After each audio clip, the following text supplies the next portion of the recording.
การ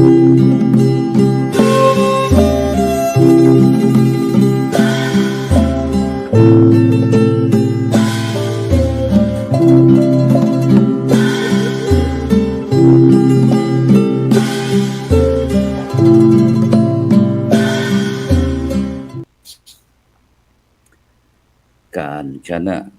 คนอื่นหมื่นแสนหนเดียวกับตนเป็นแป้บ่แน่หนอชนะตนจากชั่วเท่านั้นปอย่อมเกิดก่อสุขแท้แก่ตนเองขอกล่าวคำว่าธรรมะรับอรุณสวัสดีในเจ้าวันอาทิตย์ที่3เดือนสิงหาคมปีพุทธศักราช2568ในเจ้าวันนี้ก็เข้ากับผมอาตมาภาพพระครูโสพลปริยัติเลขาคณะกรรมการโครงการหมู่บ้านรักษาศีล5หนเหนือก็ได้นำรายการธรรมะรับอรุณมาพบกับบรรดาท่านผู้ฟังท่านผู้ชมซึ่งตามปกตินั้นก็จะเป็นตารางของท่านพระอาจารย์จาก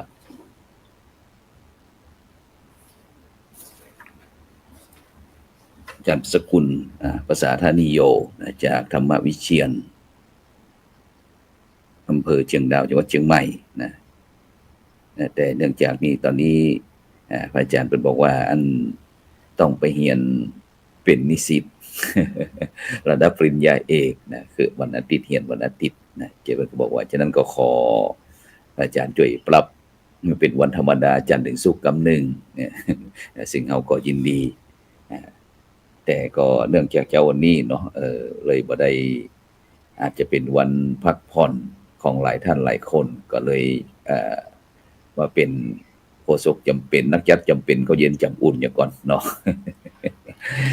ฉะนั้นหลายท่านหลายคนเป็นจะได้พ้องในเจ้าวันอาทิตย์วันนี้เนาะหลายท่านหลายคนก็คงจะยังพักผ่อนยังหลับยังนอนหลายท่านหลายคนก็ง่วงนะเอามือเสาะหาโทรศัพท์ว่าเสียงติ้งมาแล้วในรายการธรรมะรับอรุณมาแล้วเจ้าวันนี้จะเป็นครูบาอาจารย์ท่านใดจ้านะ ฉะนั้นก็ขอเป็นกำลังใจบรรดาท่านผู้ฟังท่านผู้ชมทุกท่านนะเพราะว่าจะเป็นตั้งเมืองแปร่เมืองน่านเชียงรายพะเยาลำปางเชียงใหม่ลำพูนแม่ฮ่องสอน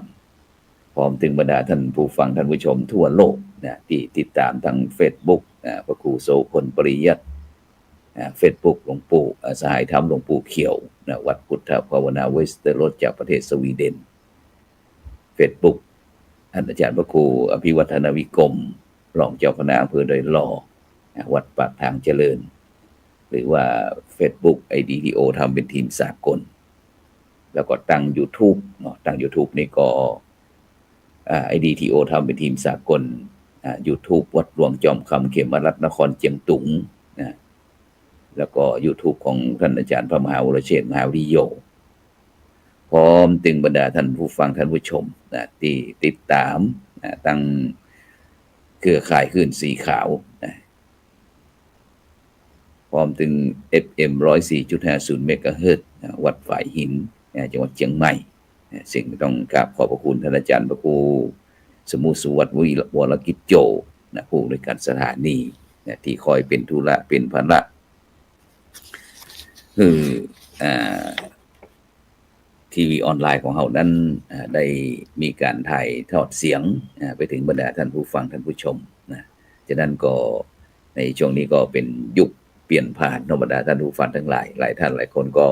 ได้ยินตึงเสียงได้ยินตึงภาพได้หันตึงภาพหลายท่านหลายคนก็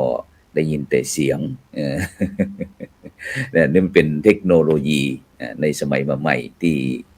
มนุษย์คนเราจะต้องมีการเปลี่ยนแปลงฉะนั้นก็ถ้าบุคคลใดท่านใดสามารถที่จะปรับตัวเองให้ทันยุคทันสมัยเราก็ย่อมที่จะมีความสุขตามอัตภาพ ฉะนั้นทุกชีวิตนะบ่ว่าจะเป็นคนจะเป็นสัตว์ต่างที่ก็อยากจะมีชีวิตที่มีความสุขฉะนั้นที่เฮาท่านทั้งหลายจะมีความสุขในเบื้องต้นใดเนี่ยบรรดาท่านผู้ฟังทั้งหลายก็จะต้องรักษากายอย่าให้มันวิปริตแล้วก็รักษาจิตอย่าให้วิปลาสรักษากายบ่ให้มันวิปริตก็คือโรคภัยก็บ่เบียดเบียนรักษาจิตบ่ให้วิปลาสก็คือบ่ให้กิเลสมันรบกวนนะนี่ก็คือการแสวงหาความสุขนี่แก่ชีวิตในเบื้องต้นเพราะฉะนั้นเนี่ยบรรดาท่านผู้ฟังทั้งหลายเฮาจะมีความสุขหรือว่าเป็นความประเสริฐที่ท่านทั้งหลายปรารถนาตลอดชีวิตนะก็จะมีวิธีปฏิบัติจะใดนะซึ่งก็อยากจะให้สูตรสำเร็จนะสูตรให้บรรดาท่านผู้ฟังท่านผู้ชมเนี่ยนะลองเอาไปพินิจพิจารณาว่าเก้ายาพาสุขลองนำไปนะเพื่อที่จะเป็นสัญญาณแห่งความสุขและความก้าวหน้าในการดำเนินชีวิตของแต่ละท่านแต่ละคนเพิ่นบอกว่าโกรธอย่าระเบิดทรัพย์สินผู้อื่นก็อย่าละเมิดสามีภรรยาก็อย่าละแวงบุตรธิดาก็อย่าละทิ้งกฎหมายก็อย่าละเมิดเวลานอนก็อย่าละเมอตุกข์ก็อย่าละทมสุขก็อย่าละเลิงทานศีลภาวนาก็อย่าละวางฉะนั้นก็ตะวันนี้เป็นวันธรรมสวรรณะวันแห่งการฟังธรรมเป็นวันศีลวันพระขึ้น8ค่ำเดือนเก้าเนาะเดือนเก้าเหนือเดือน10เดือน11เหนือเดือนเก้าใต้ฉะนั้นหลายท่านหลายคนก็คงจะได้มีโอกาสไปร่วมบุญร่วมกุศลในวัดในวาแล้วนะอย่างดีเมืองเชียงใหม่ของเฮานี้ตั้งโรงพยาบาลมหาราชนครเชียงใหม่ก็ได้มีการทอดพระป่ามหากุศลปีละ1ครั้งนะเพื่อสมทบทุนโรงพยาบาลอาพาธสงฆ์แห่งมหาราชนครเชียงใหม่ถึงคุณหมอบรรณกิจโรจนาภิวัตรคณบดีอดีตคณบดีนะแล้วก็ท่านนายแพทย์นเรศคณบดีคณะแพทยศาสตร์พร้อมถึงคณะสงฆ์16จังหวัดภาคเหนือของเฮาเนี่ยก็ได้ร่วมกันระดมทุนเพื่อที่จะคอยมาดูแลความเป็นอยู่อาการเจ็บเป็นเย็นไข้ของลูกพระลูกเนรที่เดินทางเข้ามายังโรงพยาบาลอาพาธสงฆ์แห่งมหาราชนครเชียงใหม่ฉะนั้นก็ปีนี้ได้ยินคุณหมอบรรณกิจกับคุณหมอนเรศบอกว่าโอ้คึกคืนพระอาจารย์นะเพราะว่าวันก่อนนั้นเราได้มีโอกาสวันแรกเนาะวันที่31นั้นเราได้มีโอกาสได้ไปร่วมไลฟ์สดนะซึ่งมีถึงพลตรีนเรศจิตรักษ์อดีตอนุศาสนาจารย์กองทัพบกคุณหมอนเรศถึงคุณหมอบรรณกิจโรจนาภิวัตรพร้อมถึงตัวแทนคณะสัตยาญาติโยมพร้อมถึงพระมหาเถระนครเชียงใหม่ของเฮานะซึ่งก็มีท่านอาจารย์เจ้าคุณพระสุวรรณเมธีด็อกเตอร์ได้เป็นตัวแทนได้กล่าวอนุโมทนาขอบคุณขอบอกขอบใจในนามคณะสงฆ์จังหวัดเชียงใหม่แล้วก็วันที่1นี่ก็ขบวนพระป่ามหากุศลจากอำเภอต่างๆมาตั้งขบวนกันนะอย่างที่วัดพระสิงห์วรมหาวิหารนี่ก็มีหลวงพ่อเจ้าคุณพระเทพสิงหวราจารย์ด็อกเตอร์นะรองเจ้าคณะจังหวัดเชียงใหม่เจ้าอาวาสวัดพระสิงห์วรมหาวิหารนั้นก็ได้นำลูกพระลูกเนรคณะสัตยาญาติโยมไปร่วมนะซึ่งปีนี้ก็ถือว่าได้รับความอนุเคราะห์สงเคราะห์จากหลวงพ่อเจ้าคณะเจ้าอาวาสหลวงพ่อเจ้าคณะตำบลเจ้าคณะอำเภอแล้วก็เจ้าคณะจังหวัดทางพร้อมถึงคณะครูบาอาจารย์ที่มีจิตใจสูงส่ง นะที่อยากจะมีการดูแลลูกพระลูกเนนนะเพราะว่าในปัจจุบันนี้เรื่องสุขภาพก็เป็นสิ่งที่สำคัญนะซึ่งเด็กเราเนี่ยก็เป็นพุทธวิธีในการที่จะเอาชนะทุกข์แล้วก็สร้างสุขเกิดชีวิตซึ่งองค์พระสัมมาสัมพุทธเจ้าตรัสว่าอักโกเทนะชิเนโกทังอาสาทุงสาธุนาชิเนชิเนกะทะลิยังทาเนนะสัจเจนาลิกะวาทินังซึ่งแปลใจความว่าพึงชนะโกรธด้วยความไม่โกรธชนะโหดด้วยความเมตตาชนะร้ายด้วยดีชนะความตนีด้วยการชนะเหลวไหลด้วยความจริงชนะเย่อหยิ่งด้วยเย่อหยิ่งด้วยความอ่อนโยนฉะนั้นเนี่ยบรรดาท่านผู้ฟังทั้งหลายคนจะดีมีเสน่ห์จะต้องมี3อ่อนก็คืออ่อนน้อมอ่อนหวานแล้วก็อ่อนโยนฉะนั้นในช่วงนี้พี่น้องประชาชนคนไทยเขาก็รู้สึกว่าได้หายใจตัวต้องตัวใส่หน่อยหนึ่งเนาะเพราะว่าตั้งบอกว่าจะเป็นอุทกภัยน้ำท่วมหรือว่าเหตุการณ์ที่กระทบกระทั่งกับเพื่อนบ้านตามชายแดนทั้งสุรินทร์ศรีสะเกษอุบลราชธานีบุรีรัมย์เนี่ยซึ่งก็ได้หย่าศึกชั่วคราวนะซึ่งสิ่งเหล่านี้มันเขาก็บอกว่ามันจะเกิดมาได้แฮมเพราะว่าในปัจจุบันนี้คนเฮาอย่างที่จะอู้ตะกี้นะว่าอันมักจะระเบิดอารมณ์ฉะนั้นผู้บริหารนะนักทำงานนะผู้ที่เจ้าเป็นว่าบ่แตกต่างอย่างจ้างตีเก้าสู่ลงสงครามย่อมจะถูกตึงลูกธนูลูกกระสุนนะมาจากทิศต่างๆถ้าบ่มีความอดทนอดกันก็ย่อมจะแพ้ได้ง่ายแม้แต่ทหารที่ออกรบสามารถเอาชนะข้าศึกได้เป็นจำนวนแสนจำนวนล้านก็ยังบ่ชื่อว่าเป็นยอดนักรบหรือว่ายอดขุนพลต่อเมื่อใดเอาชนะตนจากความชั่วร้ายใดแม้ครั้งเดียวนะนั่นแหละเพิ่นจะเป็นยอดขุนพลซึ่งข้อนี้พระพุทธเจ้าได้ตรัสว่าโสสหัสสังสหัสเสนะสังคาเมมนุเสชิเนเอกันจะชยมัตตานังสเวสังฆมะชุตตโมบุคคลใดเอาชนะผู้อื่นใดในสงครามจำนวนปันคูณปันหรือว่าจำนวนแสนจำนวนล้านยังบ่ได้ชื่อว่ายอดนักรบต่อเมื่อบุคคลใดท่านใดสามารถเอาชนะตนจากความชั่วใดแม้แต่ครั้งเดียวบุคคลนั้นชื่อว่ายอดขุนพลหรือว่ายอดนักรบเพราะฉะนั้นเนี่ยพระพุทธเจ้าตรัสสอนให้เราท่านทั้งหลายได้รู้จักเอาชนะตัวเองอย่างที่พระพุทธเจ้าตรัสว่าอัตตาหเวชิตังไสโยชนะตนนั่นแหละประเสริฐที่สุดชนะอย่างอื่นนั้นบ่ประเสริฐนะวันนี้ชนะวันหน้าอาจแพ้นะยกตัวอย่างชนะในด้านกีฬาวันนี้อย่างที่กีฬาวันนี้อย่างที่ทีมวอลเลย์บอลทีมชาติไทยเฮาก็กำลังทำการแข่งขันนะวันก่อนนั้นชนะฟิลิปปินส์แต่ว่านี้ชนะอินโดนีเซียวันนี้ก็จะพบกับเวียดนามฉะนั้นก็ส่งกำลังใจเด้อนะส่งกำลังใจคือนักกีฬาวอลเลย์บอลของเฮานะแต่อย่าไปลืมว่าแพ้ชนะนั้นก็เป็นเรื่องธรรมดาที่เฮาได้อู้นะซึ่งวันนี้เฮาแข่งเก่งเฮาก็ชนะเขาแต่วันหน้าถ้าเฮาอ่อนแอก็แพ้หรือว่าการเช่นเดียวกันฉะนั้นการเอาชนะในด้านการพนันวันนี้เฮาชนะวันหน้าก็มีโอกาสแพ้และการชนะในเรื่องอื่นนั้น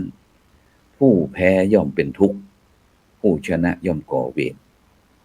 คนที่แพ้ก็ต้องหาทางที่จะเอาชนะกลับคืน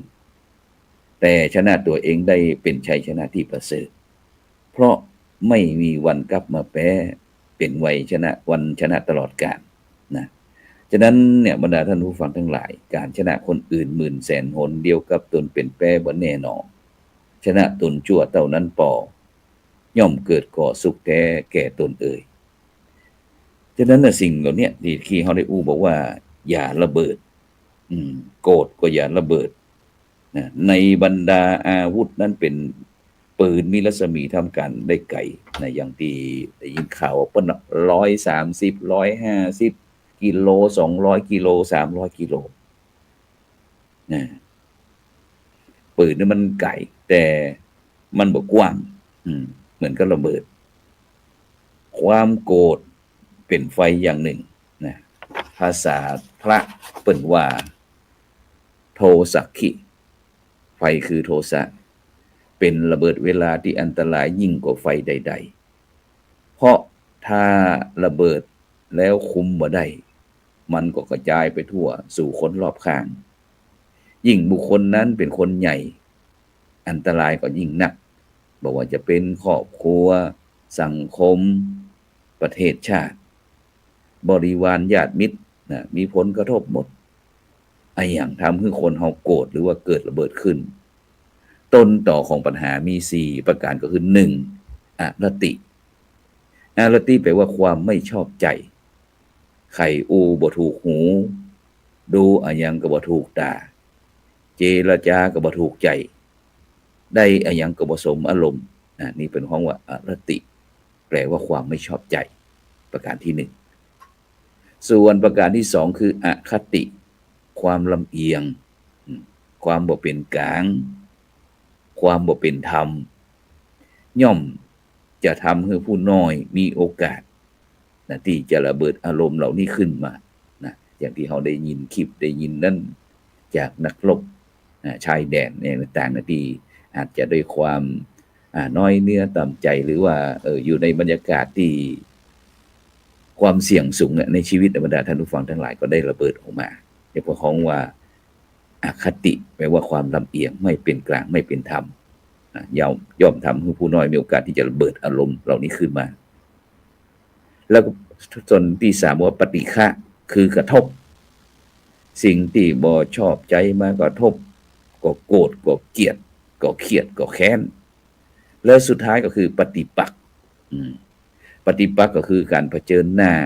การประจันหน้าเป็นศัตรูกู้พยาบาทวิธีที่จะ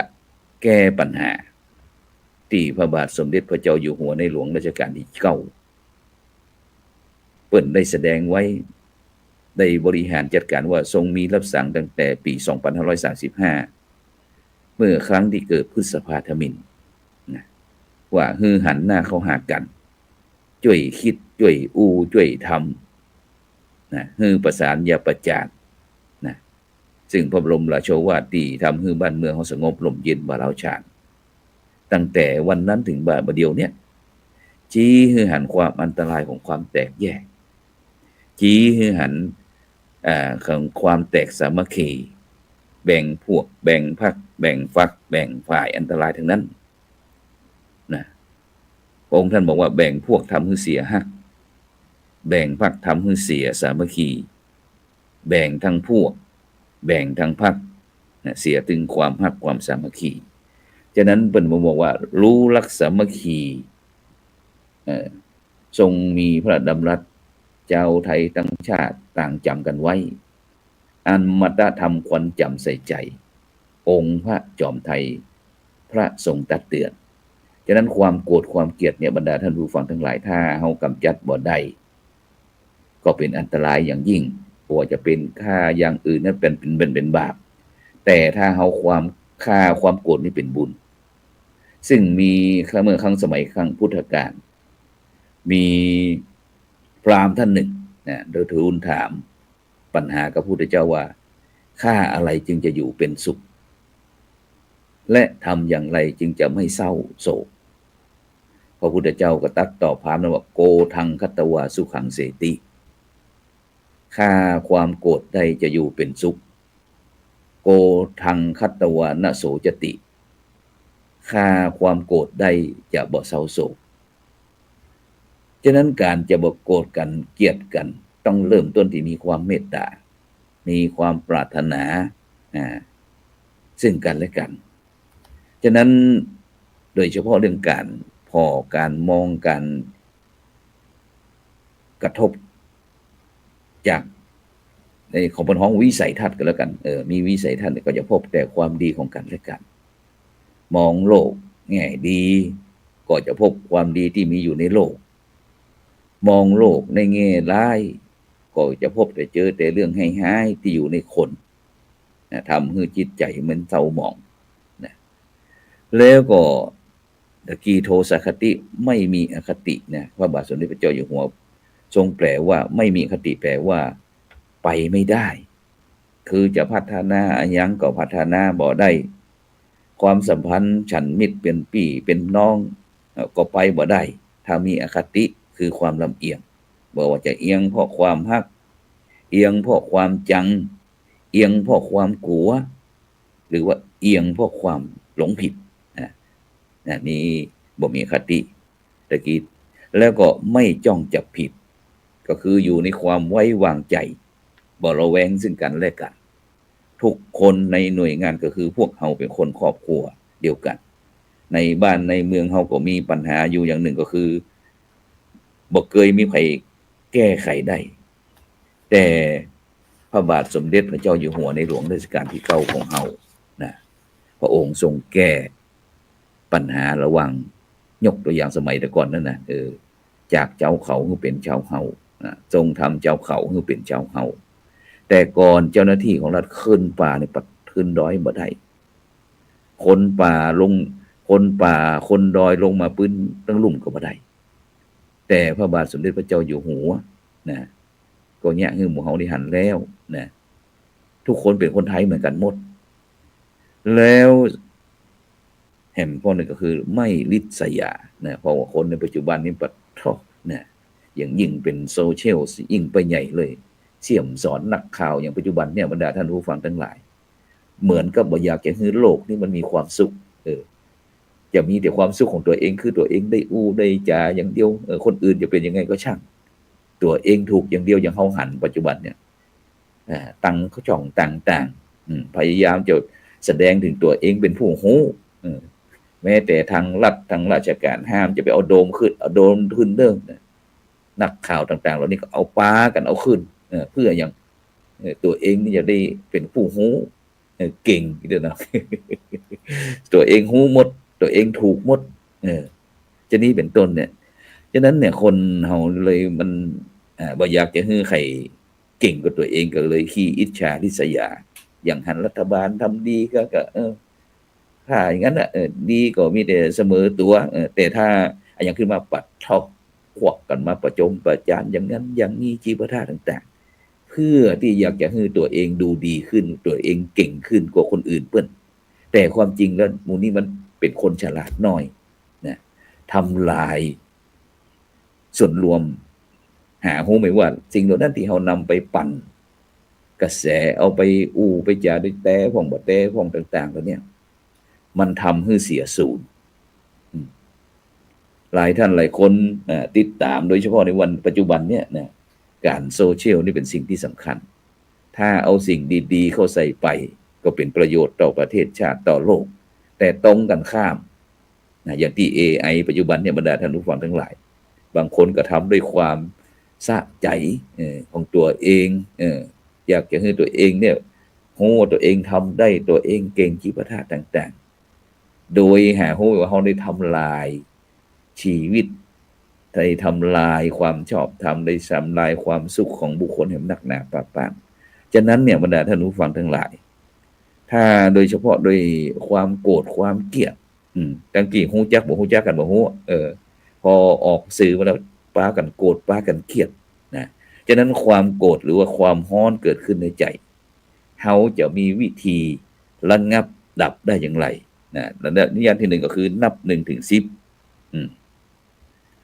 นึกถึงความดีที่เคยมีต่อกันนึกว่า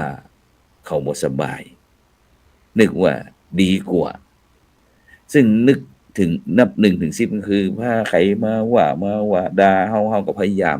นับในใจ1 2 3 4 5 6 7 8 9 10เนี่ยถ้า10ยังบ่หายก็ไปแฮมเอ่อ11 12 13พุ่นออกไปถึง100ถึงพันถึงหมื่นถึงแสนถ้ามันบ่หายก็นับถึงพันนับเพิ่นไปเลยนะแต่ว่าวิธีนี้ก็ยังรับประกันบ่ได้เพราะจะนับ1ถึง10ถึง100มันจะต้องพอกู้ต่อสู้อย่างก่อนกู้เปรียบเขาอย่างก่อนนี่คือวิธีที่1ส่วนที่2ก็คือนึกถึงความดีที่เคยมีต่อกัน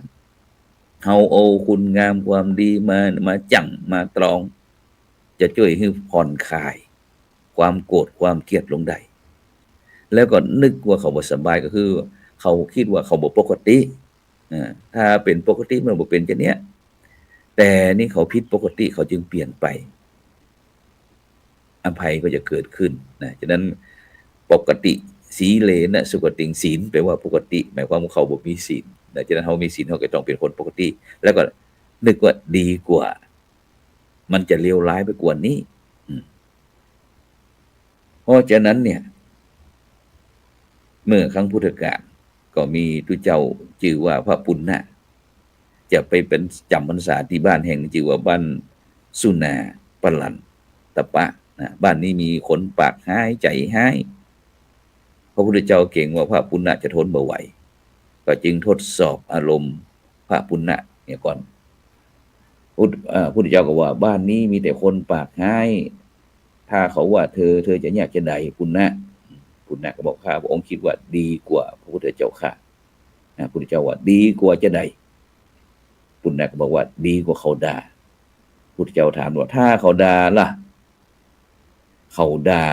ก็ดีกว่าเขาตีนะพระปุณณะตอบพุทธเจ้าถามแฮมถ้าเขาตีเธอล่ะปุณณะพระปุณณะก็บอกว่าดีกว่าเขาฆ่าพระเจ้าค่ะพุทธเจ้าถามถ้าเขาฆ่าเธอล่ะปุณณะพระปุณณะก็ตอบว่าดีกว่าพระองค์ไปฆ่าเขาพระเจ้าค่ะพระพุทธเจ้าก็เลยว่าสาธุสาธุฉะนั้นปุณณะเธอไปเถอะไปที่บ้านนี้ได้เลยไปเผยแผ่ธรรมฉะนั้นเนี่ยบรรดาท่านผู้ฟังทั้งหลายการหันโทษของความโกรธหันความเป็นประโยชน์ของเมตตาคนจะบ่โกรธก็ต้องแผ่เมตตาเข้าหากันนะอย่างบอกว่าโลโกปถัมภิกาเมตตาธรรมเป็นเครื่องค้ำจุนโลกโสภีเพราะมีความเมตตาโลกโสภาเพราะเมตตาค้ำจุนฉะนั้นก็ในเจ้าวันนี้ก็ได้นำนานาสาระธรรมะขององค์พระสัมมาสัมพุทธเจ้ามาพบกับบรรดาท่านผู้ฟังท่านผู้ชมในรายการธรรมะรับอรุณในเจ้าวันอาทิตย์นะฉะนั้นก็ขอเป็นกำลังใจนะคือกับบรรดาท่านผู้ฟังท่านผู้ชมนะที่กำลังพักผ่อนนะได้ยินไปก็อาจจะพินิจพิจารณาไปตัวก็ได้นะถือว่าจะฟังย้อนหลังดูย้อนหลังก็ได้นะโดยการภาวนาจิตภาวนาไปตัวนะจะยุบหนอปองหนอนะเอาความรู้สึกไปจับที่หน้าท้องเวลาท้องของมันปองหายใจเข้าท้องจะปองหายใจออกท้องก็จะยุบนะปองหนอยุบหนอนะหรือว่าพุทโธไปเลยนะจิตใจเราก็จะได้สงบเสงี่ยมสบายนะผ่อนคลายจากการที่ทำการทำงานฉะนั้นก่อนในเจ้านี่ก็บุญในกุศลใดที่ท่านทั้งหลายปรารถนาสิ่งหนึ่งประการใดอันเป็นไปโดยชอบประกอบด้วยธรรมะบ่ผิดศีลนะบ่ผิดธรรมบ่ผิดจารีตประเพณีก็ขอให้สิ่งเหล่านั้นพันสำเร็จนะฉะนั้นก็วันนี้แมลง2 ทุ่มนะเราก็มาพบกันในรายการเห็นธรรมเห็นเราเห็นธรรมสำหรับในเจ้าวันนี้ก็ขอกล่าวคำว่าธรรมะรับอรุณสวัสดีขอเจริญพร